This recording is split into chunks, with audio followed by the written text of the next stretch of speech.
Hola, ¿qué tal?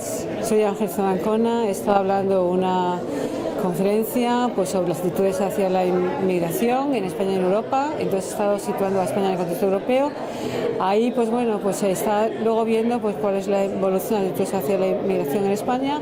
Hemos destacado los años más negros, que han sido los años 2011, principalmente 2010 y 11, 10 en cuanto a los efectos, al impacto de lo que es el miedo a la amenaza cultural que suponía la inmigración científica, y 2011 en cuanto a la percepción de la inmigración como amenaza económica. Eso sí, las últimas encuestas nos dan una visión más positiva al respecto, y entonces que ha aumentado la tolerancia hacia la inmigración, que sobre todo está afectada porque hay una menor presencia de la población inmigrante.